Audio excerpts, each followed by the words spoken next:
আমরা কি যেতে পারছি সবাই? ঘুমাই গেছি। আসসালামু আলাইকুম ওয়া রাহমাতুল্লাহ। ওয়ালাইকুম আসসালাম। ঠিক অবস্থা আছে। আসসালামু আলাইকুম ওয়া রাহমাতুল্লাহ। আলহামদুলিল্লাহ ওয়া সালাতু ওয়াসসালামু আলা রাসূলিল্লাহ। 2025 সালের আলিম প্রথম বর্ষের দোয়া এবং প্রার্থনা কামাল মাদ্রাসার আজকে ক্লাসের প্রেজেন্টেশন ক্লাসে উপস্থিত আমার সম্মানিত সহকর্মীবৃন্দ, পাশাপাশি আমার সামনে বসা স্নেহাস্পদ শিক্ষার্থীবৃন্দ, আপনাদের শুকরিয়া ইনশাআল্লাহ আমাদের নিয়ে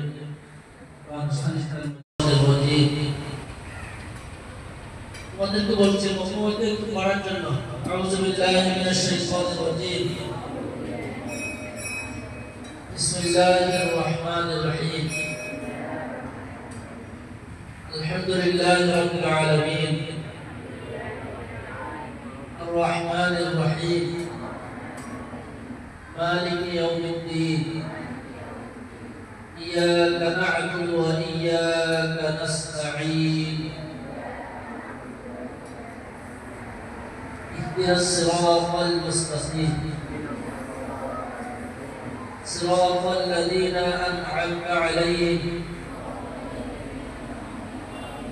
غير المغضوب عليهم ولا الضالين.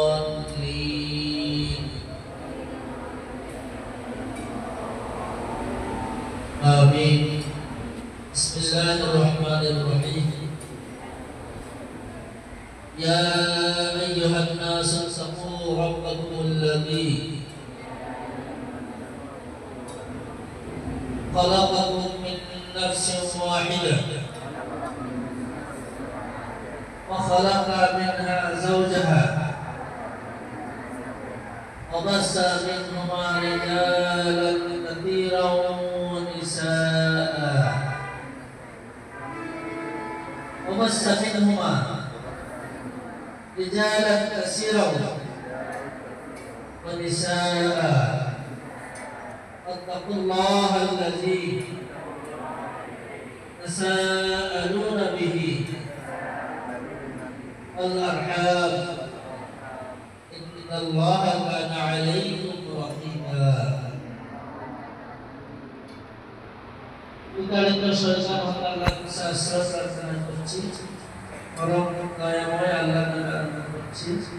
ارشاد হচ্ছে সকল প্রশংসা সারা বিশ্বসমূহের প্রতিপালক আল্লাহর জন্য, তিনি পরম দয়ালু, তিনি বিচারকের মালিক। আমরা আপনারও ইবাদত করি, আপনার কাছে আপনার সহযোগিতা চাই। আপনি আমাদেরকে সরল সোজা পথ দেখান। সেই সকল লোকদের পর যাদেরকে আপনি অনুগ্রহ করে ধরে করেছেন, তাদের মতো নয় যারা অন্তর্বর্ষ, যারা অবিশ্বস্ত এবং প্রতিবন্ধ। পরবর্তী সূরা সূরাতুন নিসা পরম দয়ালু আল্লাহ বারবার বলছি, ইরশাদ করছে, হে মানুষ সকল, তোমরা তোমাদের সেই প্রভুকে ভয় করো, তিনি তোমাদেরকে এক আত্মা থেকে সৃষ্টি করেছেন, অথবা তার থেকে সৃষ্টি করেছেন তার স্ত্রীকে, এবং তাদের উভয় দিকে অনেক অনেক মানুষ এবং নারীদেরকে, পুরুষ এবং নারীদেরকে সৃষ্টি করেছেন। ভয় করো আল্লাহকে, যার ওসিলা দিয়ে তোমরা পরস্পর চাও এবং আত্মীয়তার ব্যাপারে তোমরা সতর্কতা অবলম্বন করো।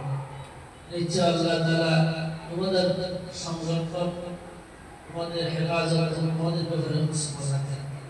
আল্লাহ যা বলেছেন সত্যি বলেছেন। আমরা সূরাতুল ফাতিহা, পুরা সূরা এবং সূরাতুন নিসা এর একটি আয়াত আমরা তেলাওয়াত করেছি। সূরাতুল ফাতিহা আজকে আমরা আলোচনা করব না, আজকে আমরা সূরাতুন নিসা কিছু কথা বলবো। সংক্ষিপ্ত সমসাময়িক লম্বা হয়ে গেছে। এ পর্যন্ত যারা সহযোগিতা করেছেন সবাইকে আন্তরিক অভিনন্দন ও মোবারকবাদ জানাচ্ছি। সহকর্মীদের যারা এখন পর্যন্ত বসে আছেন, সংযোগ দিয়েছেন, একটু সুন্দর এই শ্রেণী কার্যক্রম আরম্ভ করতে সহযোগিতা করতে আল্লাহ তাআলা আপনাদের সবাইকে নিয়ামতের বদল দান করেন আমিন। শুরুতে স্মরণ করছি এই মাদ্রাসার প্রতিষ্ঠাতা আল্লামা মরহুম শাহ আবুল হাসান রাহমাতুল্লাহ আলাইহি এবং তার সাথে যারা ছিলেন এই মাদ্রাসার প্রতিষ্ঠাতা তারা কষ্ট করেছেন, পরিশ্রম করেছেন, সহযোগিতা করেছেন এই মাদ্রাসাকে এই পর্যন্ত নিয়ে আসার জন্য অক্লান্ত পরিশ্রম ও সময় দিয়েছেন। আল্লাহর কাছে মেহমান হয়েছেন। আল্লাহ তাআলা সবার কবরকে জান্নাতুল ফেরদৌস বানিয়ে দেন আমিন। যারা এখনো বেঁচে আছেন মাদ্রাসার শুভাকাঙ্ক্ষী আল্লাহ যেন তাদেরকে হায়াতে দান করেন। যে সকল আসাতিজা ইকরাম মাটির ঘরের স্থায়ী বাসিন্দা হয়েছেন আল্লাহ তাদের সেই মাটির ঘরকে যেন জান্নাত বানিয়ে দেন আমিন। শিক্ষার্থীদের মধ্যে যারা চলে গিয়েছে তাদের জন্য আল্লাহ কাছে উত্তম মর্যাদা কামনা করছি, আখিরাতের জন্য মনে করছি। যারা বেঁচে আছেন অভিভাবকবৃন্দ, সহযোগীবৃন্দ, মাদ্রাসার সংস্থাচারী সবাইকে আল্লাহ নেক হায়াত দান করুন এবং তাদের দিয়ে মাকসাদগুলো আল্লাহ যেন পূরণ করেন আমিন। কথা বলছিলাম সূরাতুন নিসা। সূরাতুন নিসা একটি পবিত্র কোরআনের অন্যতম গুরুত্বপূর্ণ সূরা। এই সূরাটি মদিনায় নাযিল হয়েছে। ওইবার সূরাটির নিসা সম্পর্কে বেশি আলোচনা করতে সূরার নাম নিসা রাখা হয়েছে। কত এটা আল্লাহর ইচ্ছা ছিল, কারণ অনেক সময় কোরআন কারীমের সূরাদের নাম এইভাবে রাখা হয়েছে যে যে নামটি রাখা হয়েছে ওই নামটি শুধুমাত্র একবার এসেছে অথবা প্রাসঙ্গিকভাবে এসেছে, তার সাথে গোটা সূরার আলোচ্য বিষয়ের সাথে তেমন একটা সম্পর্ক নেই।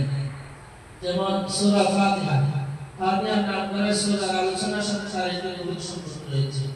সূরাতুল বাকারা এর একটি গাভীর ঘটনা আছে, এই সূরার মুখ্য আলোচ্য বিষয় আল্লাহ তাআলা নাম দিয়েছে। সূরাত ইয়াসিন, এই ইয়াসিন সূরা একবার এসেছে, ওইটা আল্লাহ রাসূলকে সম্বোধন করেছেন। গোটা সূরার আলোচনা এর সাথে তেমন কোনো সম্পর্ক নেই।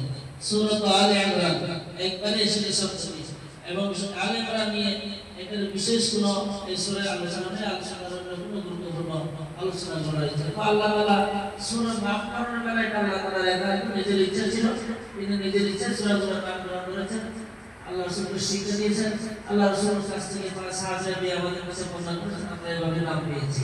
আবার পরবর্তীতে সূরাগুলোর অনেকগুলো নাম রাখা হয়েছে। উলামায়ে কেরাম মুস্তাহিদগণ গবেষকগণ এগুলো আলোচনা করে সূরার বিষয়বস্তুর সাথে সম্পর্ক রেখে এই সূরাগুলোর অনেকগুলো নাম করেছে। আজকে যে সূরাটা আমরা আলোচনা করছি সেই নাম সূরাতুন নিসা। নিসা মানে আমরা জানি না সবাই, হ্যাঁ নিসা তুমি জানি? নিসা তুমি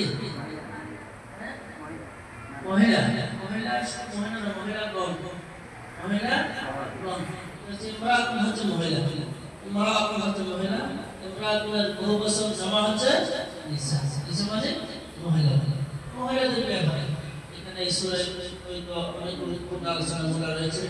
এই জন্য আল্লাহ তাআলা এই সূরার নাম সূরাতুন নিসা রেখেছেন। আমরা এই সূরায় এই যে বিষয়গুলো আল্লাহ তাআলা একেবারে বিশেষ গুরুত্ব দিয়েছেন, অনেকগুলো আলোচনা আছে, তার মধ্যে বিশেষ গুরুত্বপূর্ণ বিষয়গুলো আমরা একটু দেখি কি আলোচনা করেছেন। প্রথমত দেখা যায় সামাজিক জীবনধারা সংশোধন ও সংস্কার। আল্লাহ রাসূল সাল্লাল্লাহু আলাইহি ওয়াসাল্লাম মক্কা থেকে হিজরত করে মদিনায় গেলেন। মক্কায় থাকা অবস্থায় মুসলমানদের জন্য জীবন পরিচালনা, ব্যক্তিগত জীবন, পারিবারিক, সামাজিক ও অন্যান্য জীবন পরিচালনায় বেশি কিছু দিক নির্দেশনা দেওয়া হয়নি।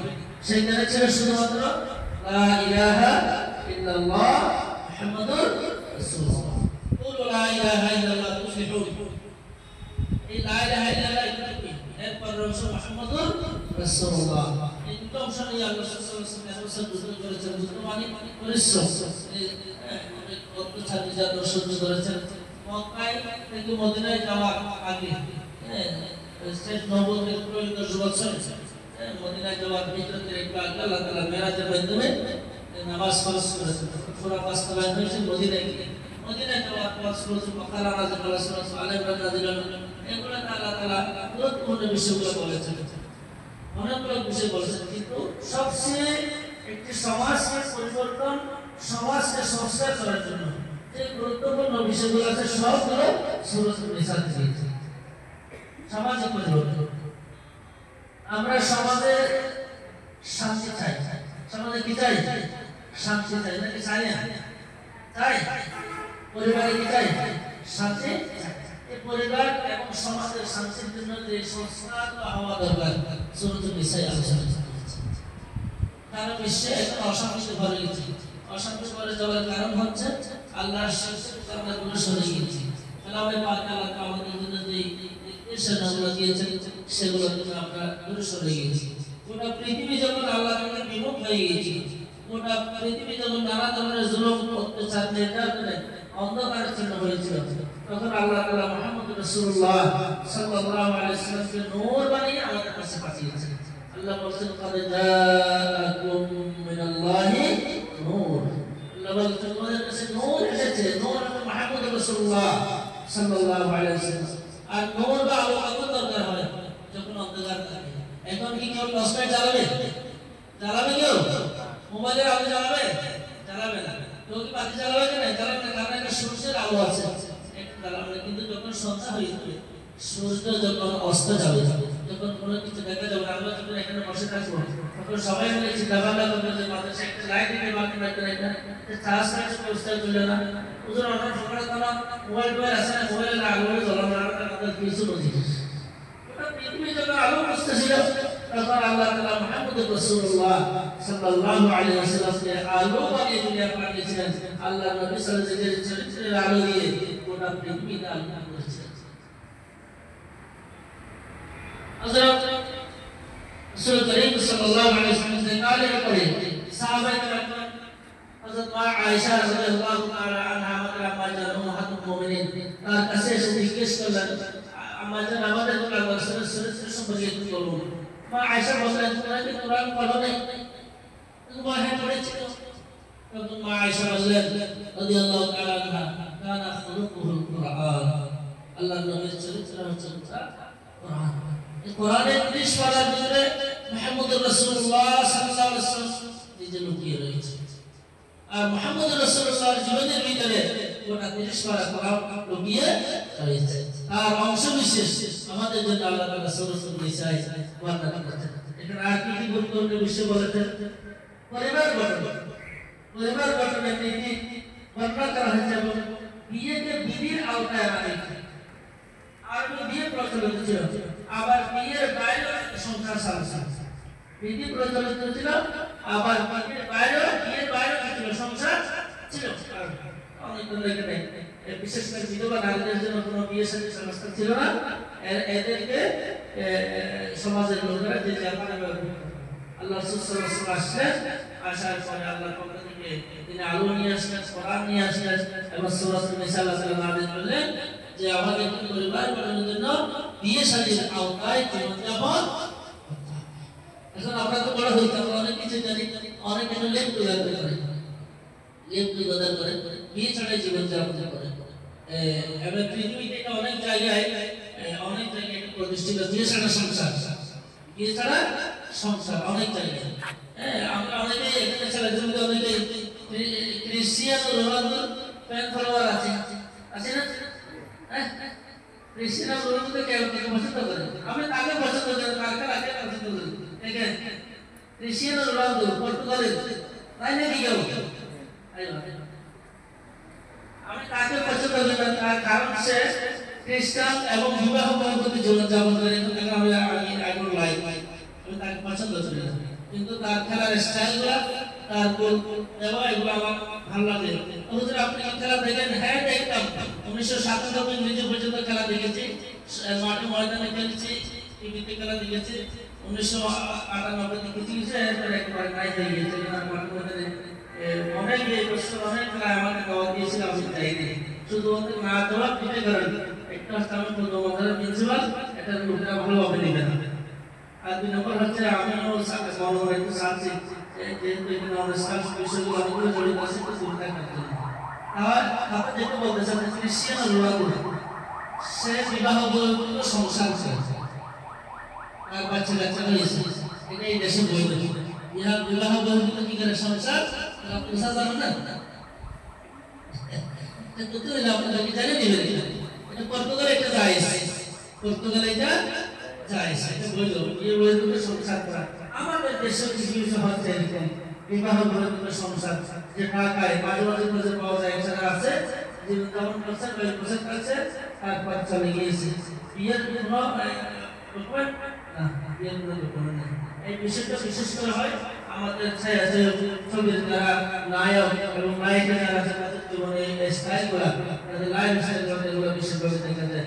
আল্লাহ রাব্বুল আলামিন এই সূরা নিসার মধ্যে বলেছেন মুসলমান হিসেবে যদি জীবন যাপন করতে হয় তাহলে অবশ্যই তাকে বিয়ের মাধ্যমে জীবন যাপন করতে হবে। বিয়ের বাইরে দুইজন নারী পুরুষ এক জায়গায় থাকার কোনো সুযোগ নেই। এরপরে একজন নারীর সাথে একজন পুরুষের সম্পর্ক কতটুকু হবে, সম্পর্ক কতটুকু হবে এটার বর্ণনা দেওয়া হয়েছে এবং তাদের আচরণ কি হবে এটার বর্ণনা দেওয়া হয়েছে।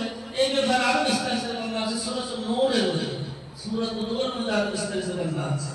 এরপরে এতিমের অধিকার, মিরাস, মিরাস মানে একজন মানুষ মারা গেলে তার সম্পত্তি। আমাদের দেশে তো মানুষ মারা গেলে ছেলেরাই সব সম্পত্তি বুঝতে নেয়, মেয়েদেরকে দেয় না। কারা দেয় না? মেয়েদেরকে কারা দেয় না? ছেলেরা দেয় না। কারা দেয় না? ছেলেরা সহজে দেয় করে মাই করে মাই তাদের ভাই বিয়ে দিয়ে দিবে না। বছর বছর নামাজ মেয়েদেরকে টাকায় মায়েরা, মেয়েদেরকে টাকায় কারা? মায়েরা। আল্লাহ তাআলা সূরাতুন নিসা মধ্যে মেয়েরা আছে স্পষ্ট কথা আছে। অর্থনৈতিক লেনদেন, অর্থনৈতিক লেনদেন আমরা লেনদেন করি। আল্লাহ তাআলা বলেছেন আহাল্লাহুল বাইআ ওয়া হারামার রিবা। আমরা অনেক সময় সুদকে সাধারণ ব্যবসার সামনে তারা বলে ফেলেছি। এখানে এই সূরাতুন নিসার মধ্যে অর্থনৈতিক কিছু লেনদেনের দিক নির্দেশনা দেওয়া হয়েছে। তারপরে ঘরোয়া বিবাদ মেটানো, স্বামী স্ত্রীর ভিতরে অবরোধ হয় কিনা? মাশাআল্লাহ, এটা এখন আমাদের একদম বিচারের সিংহভাগ হতে ওঠে। স্বামী স্ত্রীর ভিতরে গন্ডগোল, স্ত্রী দেশে আছে, স্বামী প্রবাসে আছে, মোবাইলে কথা কাটাকাটি। এই তো রাষ্ট্রপতি কদিন আগে একটা বিচার দিয়েছে, একটা রাষ্ট্রপতি এখানে বিদেশ থেকে তাকে ছাড়িয়ে দিয়েছে। রোজের মধ্যে আমার একটা বাচ্চা আছে, আমি বলছি যে তোমার বাচ্চাটাকে দাও। এই কথা বাড়ানোর সময় শুনছি আমার তো বাচ্চাটা আছে, তার সাথে সংসার করতে হবে, একটু তাকে তোমার এখানে নিয়ে না এরকম চিন্তা করা যাচ্ছে। সে মেয়েদের দেখেছি অনেক গোয়েন্দা তো বেরিয়েছে, ফাট ভালো বলতে বেরিয়েছে, কিন্তু আমরা বিয়ে দেব। এই জন্য আমরা যখন পরের সংসারে যখন যাব একটা বিষয় আমরা সবসময় খেয়াল করবো, এই পুরুষ মানুষটি সারাদিন আমার জন্য কষ্ট করে এবং রাতের বেলা সে আমার কাছে শান্তির খুঁজে ফিরে আসে। কথা বুঝতে মাদেরকে বলছি, মাদেরকে বলছি, হ্যাঁ তোমাদেরকে আমাদের ইসলামের নিয়ম অনুযায়ী, আল্লাহ রাসূলের সুন্নাহ অনুযায়ী তোমাদেরকে আমাদের কাছে রাখা, তোমাদেরকে অন্যদের কাছে হস্তান্তর করতে হবে, প্রস্তুত করতে হবে। তো সেখানে গেলে যেন আমি নিজের বলে কোনো কিছু করাটা রাখবো। তো স্বামী কাছে আমার অনেক ধর্মমত করলে পরে আর কি তাকে তোমার ভালোবাসা দিয়ে, তোমার ছাওয়া দিয়ে, তোমার আচরণ দিয়ে, তোমার কথা দিয়ে তাকে বসানোর জন্য চেষ্টা করতে হবে।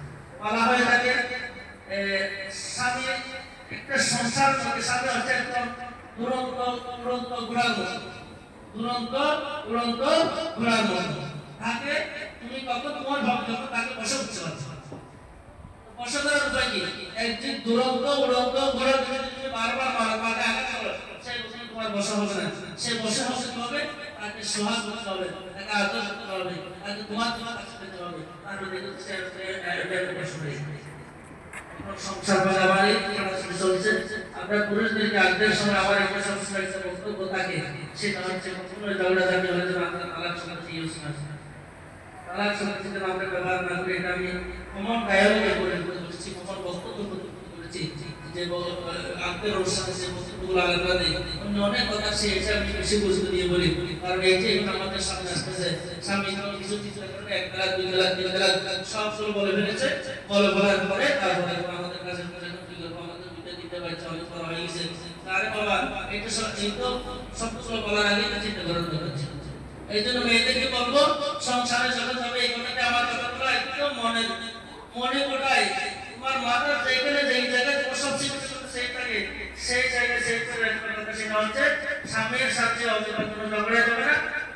ঝগড়া হয়ে যায় তখনই সে তারা উচ্চারণ করবে এক বলার পরে তোমার পদ্ধতি আর নহই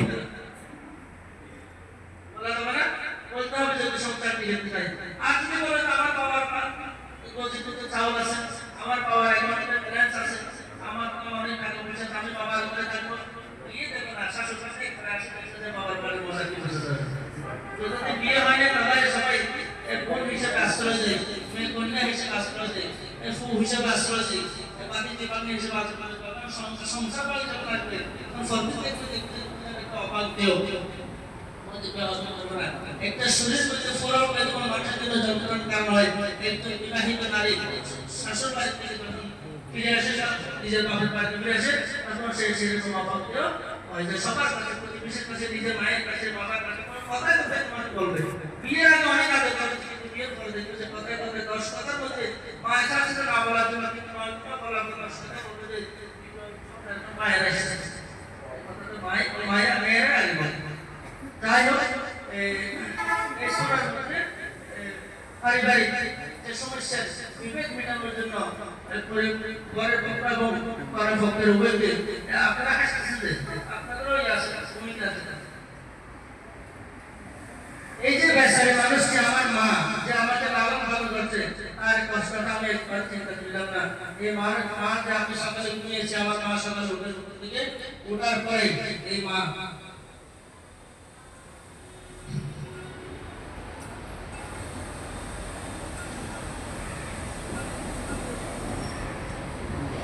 এই মা আমার বাবাকে রেডি করে দিলেন আমাকে রেডি করে দিলেন আমার ভাই বোনকে রেডি করে দিলেন এরপরে তার বিশ্রামের কোনো সুযোগ নেই আমরা সবাই 4-10টা স্থানে গিয়ে আমার বাবা তার পেশায় চলে গিয়েছেন আমরা ভাই বোন যারা আছেন আমরা সবাই পড়াশোনা চলে এসেছি আর সে মা আমরা ভাত করে গিয়েছি উপর আপনার অনেক কোনো বিশ্রাম নিতে পারে নাই আমার ছোট ছোট ভাই আছে তারা আবার বিশ্রাম আসার পর আমরা বেলা করে আমরা আবার বাড়িতে এসেছি বাকি আমার বাবা এসেছে আর এই মা আমরা ছেলেরা তো সবাই আছি একটু আগে বললাম যে ছেলেদের সামনে কষ্ট করবো আর স্ত্রীকে কোনো হ্যাঁ করে স্ত্রীরা করে বলে সংসার পিছিয়ে আছে আমি একটা কথা সবসময় বলি এটা হচ্ছে স্ত্রীরা হচ্ছে সংসারের ট্রান্সফর্মার বৈদ্যুতিক ট্রান্সফর্মার আমরা যারা পুরস্কার শব্দ আমরা খেয়াল করে গেলে স্ত্রীরা হচ্ছে একটি সংসার চালানো বৈদ্যুতিক ট্রান্সফর্মার বৈদ্যুতিক মেইন সুইচ যেখানে কারেন্ট হয় এই মেইন সুইচ যদি কোনো হয় করে কি বিদ্যুৎ চলবে বিদ্যুৎ আমি হয়তো বৈদ্যুতিক মিটার বাইরে পরস্পর বৈদ্যুতিক মিটার থেকে আমার জন্য অনেক বেশি কিন্তু আমার স্ত্রী সে হচ্ছে এটা বৈদ্যুতিক মেইন তার ভিতরে যদি কোনো একটা তারের ভিতরে একটা ফাংশনের জন্য অসুবিধা হয় তাহলে করে আলো আপনাদের ছেলে মানুষ আছে আমাদের স্ত্রীদের বেলা বিশেষ করে আমরা যখন ছোট মানুষ এখন সংসার হয় না আমাদের মাদের মধ্যে আমাদের আমি তো অনেককে বলে দেখো আমার সাথে কথা বলে আমাদের মায়েরা এখন আমাদের শাসন করে এখন শাসন করে রাতের বেলা বেজে হলে যদি মাকে একটু ভালো লাগে মা বলে তুমি তো আপনি জানো যাচ্ছে এত দেরি করে করবি না সকালে যদি কখন ভোরবেলায় চলে আসে ওনাকে একটু তোমার মধ্যে হলে একটা সালাম দিয়ে আসতে আমার আমার সাথে যদি না দেশেন দেখি তো বলবে যে তুমি সকালে যাওয়ার সময় বলে দাও না ওনার 70 বয়স আমার বাবার বয়স 80 ছোট ছোট বয়স আমাদের বাবারা আমাদেরকে সেইভাবে শাসন করেছেন মায়েরা এভাবে শাসন করেছেন আমরা এখনো তাদের শাসনের অধীনে আছি এখনো এরকম কোনো স্বাধীনভাবে সাহস হয় না যে কোনো রাজনীতির অনুমতি পেতে রেখে ওনাদের সমস্যা না নিয়ে ওনাদের পুরো না নিয়ে করার সে উৎসাহ আমরা পাই না আমরা এখানে দিতে পারি আপনার ছেলে মেয়ে স্বামী স্ত্রী পুরুষ মহিলা আমরা প্রত্যেকে একটা পরিবার থেকে পাঠ করে আমাদের বাংলা স্যার বললেন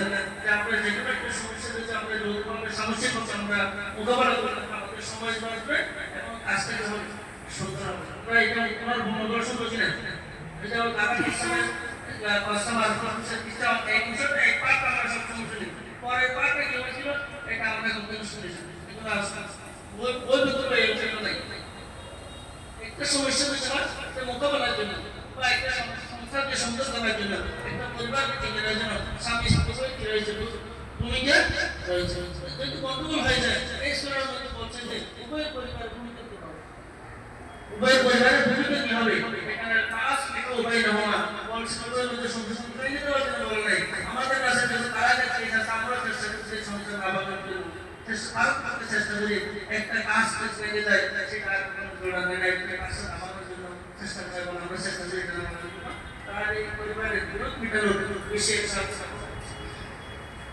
বিভিন্ন অপরাধের দণ্ডবিধি আলোচনা করেছে, মহাপান নিষেধ করা হয়েছে, তাহারকে বেশি আলোচনা হয়েছে, আল্লাহ বান্দার সম্পর্কে মসজিদের আলোচনা করা হয়েছে, আল্লাহ বান্দার মসজিদের সমস্ত কিরকম হওয়া উচিত, মাত্রাটি কিরকম হওয়া উচিত, মুনাফিক এবং আহারিকদের আচরণ, তাদের অপরতা, তাদের সততা, ইসলামের বিরুদ্ধে তাদের সততার কিছু আলোচনা এই সূরাতুন নিসার মধ্যে আছে। আর অনেকগুলো বিষয় আছে, আমি একটু পরে এখানে বসেই আসলে নোটগুলো আমি টেনে আছি যে এখানে কি কি বিষয়গুলো আলোচনা করা হচ্ছে, এই বিষয়ে সূরাতুন নিসার আলোচনা আছে। এই সূরাতুন নিসার যদি আমরা ভালোভাবে অধ্যয়ন করি, এই সূরাতুন নিসার শিক্ষাগুলো যদি আমরা আমাদের জীবনে পালন করতে পারি, তাহলে একটি সুন্দর পরিবার হবে।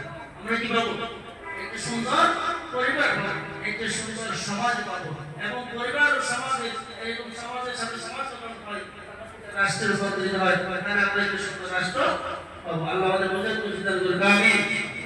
আজকে যারা এসেছে জীবনের একটা অংশ শেষ করে আরেকটা অংশ শুরু করতে এসেছে। আমি একটু মাঝখানে একটু মায়ের কথা বলে আগে খানিক হয়ে গেছে, তোমার সাথে সবার সাথে মা তো মাই মা মাই সবার যাদের আছে তাদের মা ভাই বাবা বাবাই বাবার বাবা ছাড়া করছে মা আলী করছে মা ছাড়া করছে। আমরা আমাদের মা বাবা যারা আছে তাদের আছে, আমরা যেন আমাদের মা বাবাকে হেফাজত করি। তাই আমরা আজকে নতুন এসেছি, আমি অধ্যক্ষ হিসেবে আমাদেরকে ইনস্টিটিউট করতেছি, প্রতি বছর করি, কিন্তু শিক্ষার্থীর যেমন ছাড়া পাই না, এটা হচ্ছে আমাদের সামনে এগিয়ে যাওয়ার কারণ। আমি আমার যতটুকু মেধা আছে এই মেধাটা আমাদের সবসময় যদি আমি কাজে লাগাই, তাহলে আমার কাঙ্ক্ষিত মন্ত্রে আমি পৌঁছতে পারবো। আমাদের রমজান আলী স্যার বলেছেন যে আমার আকাঙ্ক্ষা করতে হবে, আমার গতি আমি টাকা যখন চট্টগ্রাম যাবো এটা আমার গতি করতে হবে।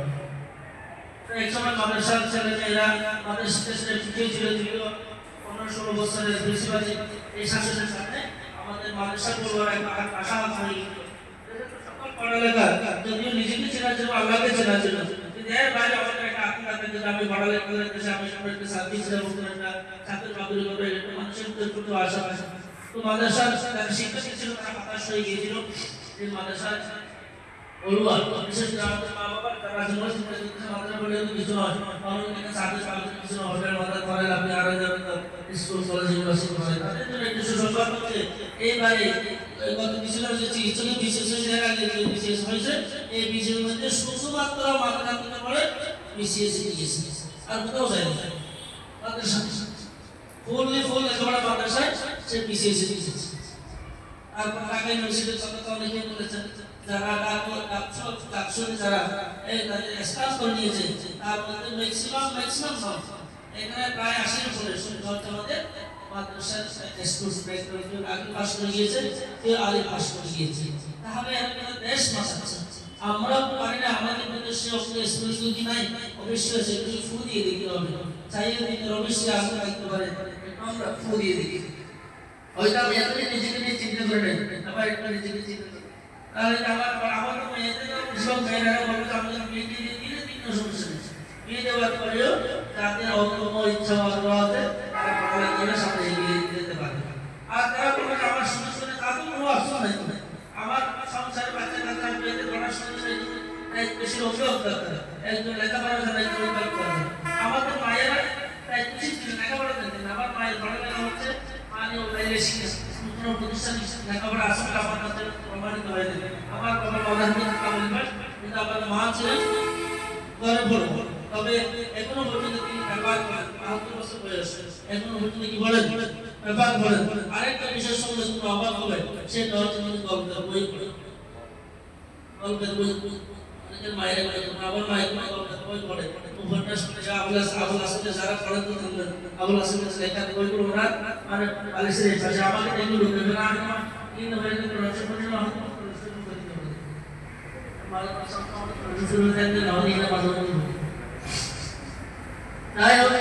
তাহলে আমার মায়ের শিক্ষা অল্প স্বল্প শিক্ষা যেগুলো ব্যাপার করেন, আর বিভিন্ন বই ভালোবাসা পড়েন। আমরা যদি আমাদের যদি শিক্ষা চিন্তাকে অন্তত আমার দিকে কোনো কাজে লাগু না, আমার পরবর্তী জেনারেশন যারা আছে তাদের সঙ্গে অবশ্যই লাগবে, কাজে আমরা আমাদের টিচারদের ফলো করি, আমাদের শিক্ষকদের যে ভালো আচরণগুলো আছে আমাদের অনুসরণ করি, আমাদের কোনো খারাপ আচরণ করার জন্য অনুসরণ করেন আমি কখনো বলবো না, এবং অনুরোধ করবো নসিহত করবো যে আমাদের মধ্যে কোনো খারাপ কিছু দেখে আমাদের বলবে, আমরা যেন সংশোধন হতে পারি। আর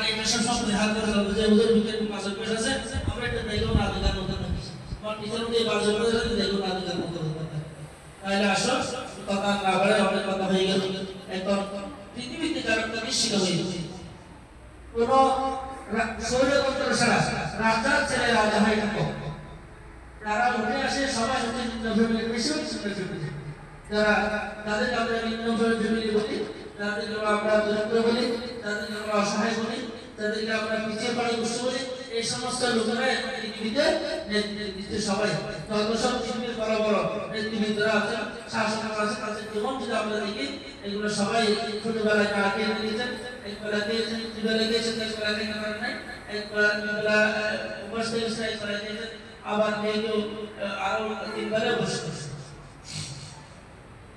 এফিকেল ইউনিভার্সিটির এক পাঠশালা আমি পেয়েছিলাম এফিকেল ইউনিভার্সিটি উনি প্র্যাকটিক্যাল ফেল করেছিলেন আবার ইন্টারভিউ ফেল করেছিলেন আবার পরবর্তী পরীক্ষায় তিনি বোর্ড ফার্স্ট হয়েছেন আবার পরে উনি ঢাকা ইউনিভার্সিটি ফার্স্ট এফিকেল ইউনিভার্সিটির উনি টিচার হয়েছেন তার নাম গোবিন্দ আমরা এই সমস্ত মানুষের জীবনগুলো একটু দেখব ডক্টর নাবিল এবং ডক্টর নোবেল এটি ইউটিউবে আমরা দেখি ডক্টর নাবিল ডক্টর নোবেল আমি যোগ করি ডক্টর নাবিল ডক্টর নোবেল একটা বক্তব্য আমি শুনেছি ডক্টর নোবেল যখন ছোট ছিল তখন তাকে ক্ষমতা দিতে কারণ হচ্ছে তাদের এটা বুঝতে শেখাচ্ছে যে ট্রিটমেন্টটা সবসময় করার বিষয় এখানে ছেড়ে চলার অনেক বিষয় আছে আমরা ভালো লোকদের আপনারা অনুসরণ করি আমরা শুধু মোবাইল দেখাবেন করি নানা গল্প কাহিনী ছবি শেয়ার করা কিছু কাহিনী এগুলো দেখাচ্ছে সেই ভালো মানুষের কোনো বক্তব্য যদি থাকে